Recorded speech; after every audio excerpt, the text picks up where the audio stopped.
Hello students, welcome to the online classes presented by AMM public school.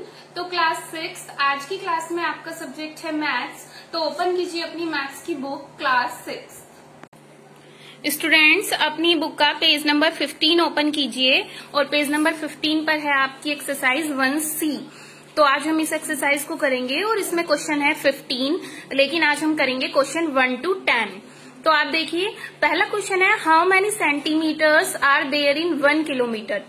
1 kilometre में कितने centimetres होते हैं वो हमें निकालने हैं। तो पहले आपको बच्चों ये पता होना चाहिए कि 1 किलोमीटर में क्या क्या चीज हमारी होती है और कितनी कितनी होती है। तो आप यहाँ पर देखेंगे कॉपी में सॉल्व हुआ है question. 1 kilometre equal to 1000 metre. 1 kilometre में होते हैं 1000 मीटर और 1 मीटर में होते हैं 100 सेंटीमीटर, क्योंकि सबसे बड़ा होता है किलोमीटर, किलोमीटर के बाद मीटर और मीटर के बाद सेंटीमीटर। तो हमें उसी तरीके से इनमें रिलेशन निकालना है। तो 1 किलोमीटर इक्वल टू 1000 मीटर और 1 मीटर में होते हैं 100 सेंटीमीटर। तो अभी हमें निकालना किसमें है? किलोमीटर में। तो आप 1 किलोमीटर में निकालेंगे तो हमें क्या निकालना है? सेंटीमीटर्स निकालने हैं। तो 1 किलोमीटर में पहले क्या होता है? 1000 मीटर होते हैं। और जब 1000 मीटर को आपको बदलना है सेंटीमीटर में तो 100 से आप कर देंगे मल्टीप्लाई, क्योंकि 1 मीटर में कितने सेंटीमीटर होते हैं? 100। तो 1 किलोमीटर को पहले हमने मीटर में बदला तो 1000 लिखा, और जो ये मीटर हैं उनको सेंटीमीटर में बदला तो इसीलिए 100 से की मल्टीप्लाई। तो जब आप 1000 और 100 की मल्टीप्लाई करेंगे तो ये आ जाएगा आपका 1 लाख। 1 10 100 1000 10,000 लाख, 1 लाख। ठीक है बेटा, 1000 और 100 की मल्टीप्लाई आप करके भी देख सकते हैं, या फिर आप यदि जानते हैं तो जब हम किसी भी ऐसे नंबर की मल्टीप्लाई करते हैं जिनमें 0 आ रहा हो तो क्या होता है? 1 1 जा 1, संख्या की आप 1 से करेंगे, और जब आप करेंगे 0 तो 0, जितनी भी 0 होती हैं, क्योंकि 0 की मल्टीप्लाई 0 से करते हैं तो क्या आता है? 0।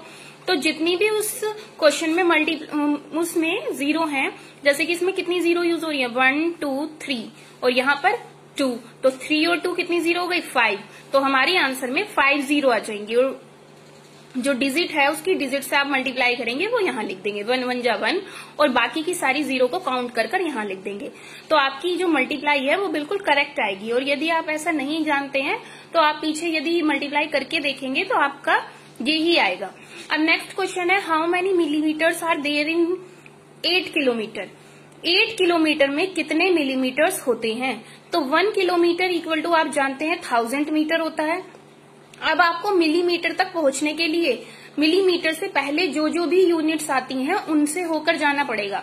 जैसे कि किलोमीटर के बाद क्या आता है? मीटर, मीटर के बाद सेंटीमीटर और सेंटीमीटर के बाद आता है मिलीमीटर। तो किलोमीटर से मिलीमीटर तक पहुंचने के लिए आपको ये बाकी की जो बीच की यूनिट्स हैं वो भी आपको उनकी क्या करनी पड़ेगी? मल्टीप्लाई करनी पड़ेगी। तो 1 किलोमीटर इक्वल टू 1000 मीटर। अब मीटर में रिलेशन निकालिए। 1 मीटर इक्वल टू 100 सेंटीमीटर और 1 सेंटीमीटर इक्वल टू 10 मिलीमीटर। अब मुझे निकालना है 8 किलोमीटर। तो 8 किलोमीटर की है तो 8 की मल्टीप्लाई होगी सबसे पहले, क्योंकि 1 किलोमीटर होता तो 1 ही रहता, लेकिन 8 है तो सबसे पहले 8 से मल्टीप्लाई होगी। अब 8 मल्टीप्लाई, किलोमीटर को हमने बदला मीटर में तो 1000 मीटर से मल्टीप्लाई कर दी। अब 8 मल्टीप्लाई 1000 मीटर को हमने बदला सेंटीमीटर में और सेंटीमीटर को बदला मिलीमीटर में।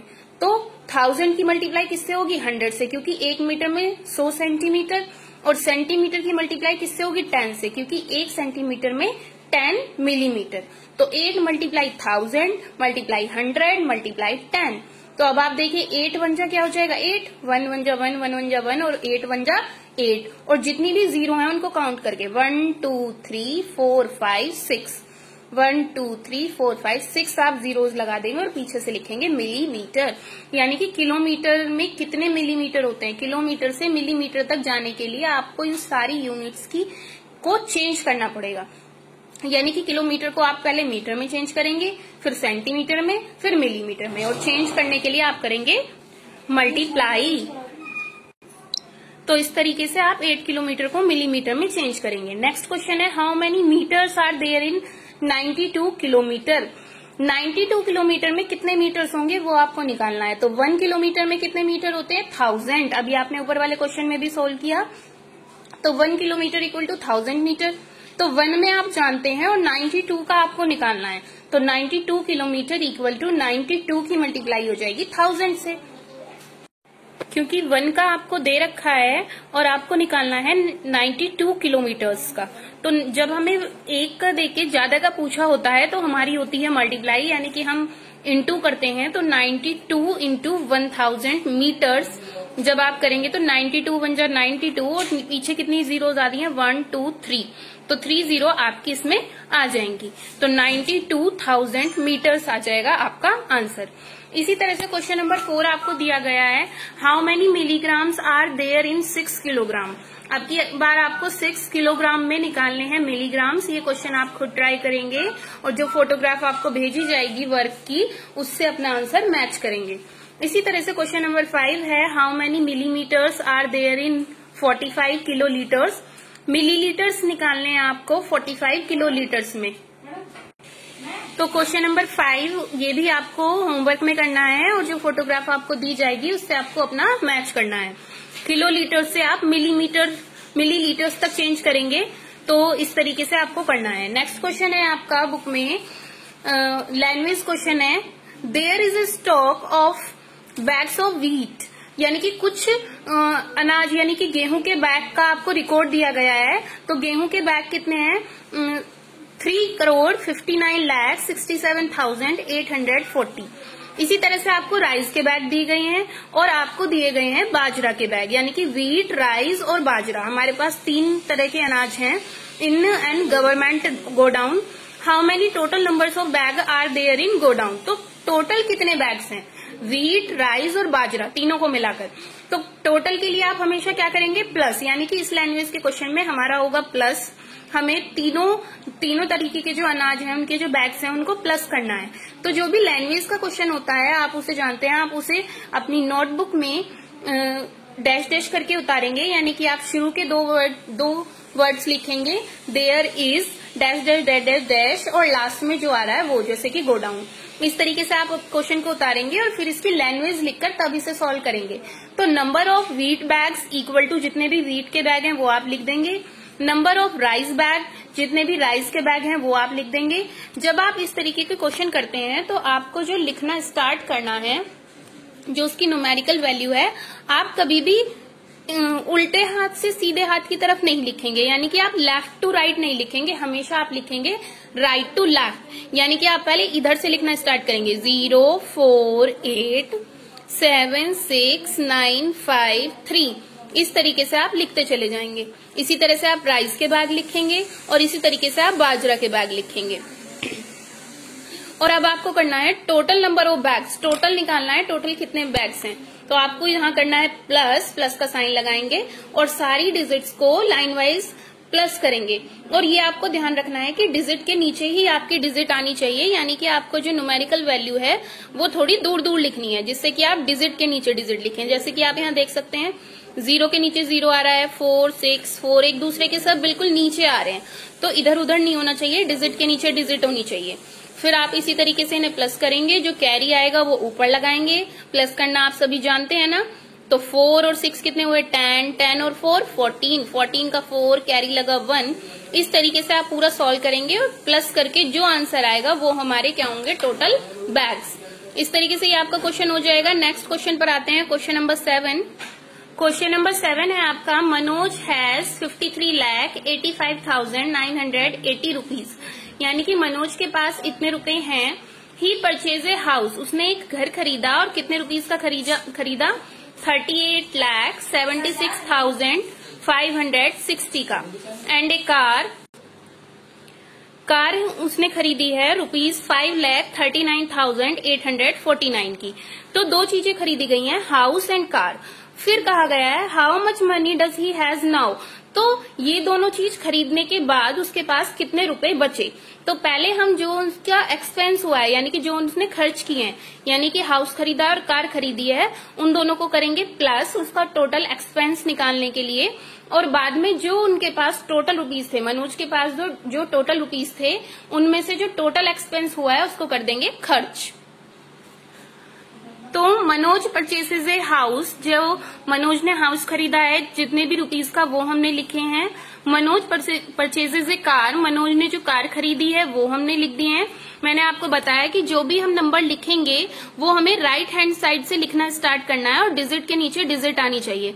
जैसे कि 0 के नीचे 9, 6 के नीचे 4, 5 के नीचे 8, फिर 9, फिर 3 एंड फिर 5। ठीक है बच्चों, अब हम निकालेंगे टोटल एक्सपेंसेस, यानी कि टोटल खर्चा कितना हुआ है इन दोनों चीजों को खरीदने में। तो ये हुआ है 44,16,409। और ये कैसे आएगा, इन दोनों को करेंगे आप प्लस, क्योंकि टोटल है, टोटल निकालने के लिए हमेशा क्या किया जाता है, प्लस। तो आप इनको प्लस करेंगे दोनों नंबर्स को, तो ये आपका आ जाएगा। अब मनोज हैज मनी, मनोज के पास कितना मनी था या मनी है, 53,85,980, इतने रुपीज उसके पास है।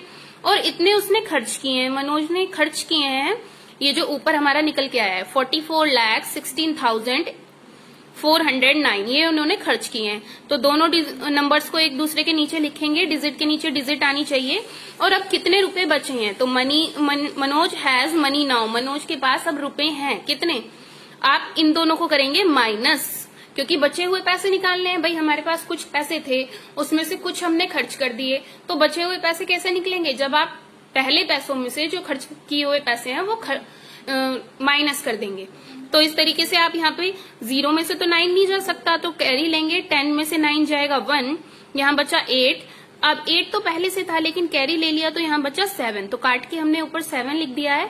7 में से 0 जाएगी तो 7 बचेंगे, 9 में से 4 जाएगा 5, 5 में से 6 नहीं जा सकते हैं, कैरी लेंगे तो 15 बन जाएगा, 15 में से 6 जाएंगे 9, 8 था पहले, 8 से कैरी चला गया तो यहाँ 7 बचे, 7 में से बन गया 6। अब यहाँ 3 में से 4 नहीं जा सकते हैं, कैरी लेंगे 13, 13 में से 4 जाएंगे 9, और यहाँ से कैरी लिया गया है, 5 से कैरी लिया है तो यहाँ बचे 4, 4 में से 4 गया 0। तो आंसर आ गया ₹9,69,571 रुपीज मनोज के पास इस टाइम बचे हुए हैं। ठीक है बच्चों, अब इसी तरह से आपका आता है क्वेश्चन नंबर 8। क्वेश्चन नंबर 8 है आपका the annual salary of Mister Sharma was 38,96,580। जो मिस्टर शर्मा है उनकी एनुअल सैलरी यानी कि पूरे साल की जो तनख्वाह है वो इतनी है इन ईयर 2014 में, यानी कि 2014 में उनकी सैलरी इतनी है। अब अगले साल जो है यानी कि नेक्स्ट ईयर 2015 में उनकी सैलरी बढ़ जाती है, इंक्रीज मतलब बढ़ जाती है, 3,84,950 रुपीज बढ़ जाती है। तो अब मिस्टर शर्मा यानी कि जो मिस्टर शर्मा है उनको 2015 में कितनी सैलरी मिलेगी, यानी कि जो सैलरी उनकी पहले थी उसके बाद बढ़ गई है और बढ़ने के बाद अब उनको कितनी सैलरी मिल रही है। तो उसके लिए हमें क्या लिखना है, पहले आप क्वेश्चन उतारेंगे डैश डैश करके, और फिर annual salary of Mister Sharma in 2014 में मिस्टर शर्मा की एनुअल सैलरी क्या थी, तो आप लिखेंगे जो थी 38,96,580। सैलरी बढ़ी कब, 2015 में, तो सैलरी इंक्रीज इन ईयर 2015 कितनी बढ़ी थी, 3,84,950। तो आप हमेशा इधर से लिखना स्टार्ट करेंगे, सभी नंबर को ऐसे ऐसे लिखेंगे। अब पहले इतनी मिल रही थी, अब इतनी बढ़ गई है, तो दोनों को मिलाकर यानी कि हमें क्या करना है, प्लस, दोनों को मिलाकर सैलरी मिलेगी। Annual salary of Mister Sharma in 2015 में कितनी सैलरी मिलेगी, दोनों नंबर्स को आप कर देंगे प्लस, तो ये आपका आ जाएगा 42,81,530, यानी कि दोनों को जो पहले सैलरी थी और जो बढ़ी है दोनों को आप कर देंगे माइनस। बढ़ी है ना बेटा, इंक्रीज हुई है तो आप बढ़ाएंगे, इंक्रीज का मतलब क्या है, बढ़ाना, तो बढ़ाने के लिए क्या किया जाता है, प्लस। तो इस तरीके से आपका ये आंसर आ जाएगा। क्वेश्चन नंबर 9 है आपका the cost of one refrigerator is 16,995। एक रेफ्रिजरेटर यानी कि एक फ्रिज की कॉस्ट है, कितने रुपए का है एक फ्रिज, 16,995, यानी कि 16,995 का है। Find the cost of 326 such refrigerator. ऐसे ही जो इतने ही रुपीज के हैं 326 रेफ्रिजरेटर यानी कि 326 रेफ्रिजरेटर का हमें कॉस्ट निकालनी है। तो हमें एक रेफ्रिजरेटर की पता है और हमें 326 यानी कि ज्यादा की निकालनी है। जब भी हमें एक का रेट देकर ज्यादा सामान का रेट निकलवाना होता है तो हम करते हैं इनटू। जो एक का रेट है उन जितने सामान का हमें निकालना है उन दोनों की कर देंगे मल्टीप्लाई यानी कि इनटू। तो आप लिखेंगे cost of 1 refrigerator equal to ये और कॉस्ट ऑफ 326 रेफ्रिजरेटर। हाँ, तो 326 रेफ्रिजरेटर्स का रेट निकालने के लिए आप जो एक रेफ्रिजरेटर का रेट था उसकी मल्टीप्लाई कर देंगे 326 से। तो यहाँ पर देख रहे हैं आप 16,995 की मल्टीप्लाई आप करेंगे 326 से। इस तरीके से आप पहले मल्टीप्लाई करके देखेंगे और जो भी आंसर 55,40,370 हमारा रेट है 326 रेफ्रिजरेटर का, इतने रुपीस के हमारे ये रेफ्रिजरेटर आएंगे। इसी तरह से क्वेश्चन नंबर 10 है आपका, the cost of 1 sofa set is 29,980। एक सोफा सेट का रेट है 29,980 यानी कि 29,980 रुपीज का है एक सोफा सेट। और आपको ऐसे ही 135 सोफा सेट्स के रेट निकालने हैं। तो आप इसी क्वेश्चन की तरह सेम टू सेम करेंगे कि cost of 1 sofa set equal to ये और आपको 135 का निकालना है। तो आप 1 सोफा सेट से मल्टीप्लाई कर देंगे, उसके रेट से मल्टीप्लाई कर देंगे 135 की और आपका आंसर आ जाएगा। मल्टीप्लाई बेटा आपको बहुत ध्यान से करनी है और आपको ये वर्क पूरा क्वेश्चन नंबर 1 से 10 तक पूरा वर्क आपको अपनी नोटबुक में करना है। जो क्वेश्चन आपको होमवर्क के लिए दे गए हैं वो आपके नोट्स में फोटोग्राफ के थ्रू आपको दे दिए जाएंगे, तो आप उन्हें चेक कर सकते हैं और कुछ समझ ना आए तो आप हमसे पूछ भी सकते हैं। मिलते हैं नेक्स्ट क्लास में नेक्स्ट एक्सरसाइज के इसी एक्सरसाइज के आगे के क्वेश्चंस के साथ। Thank you.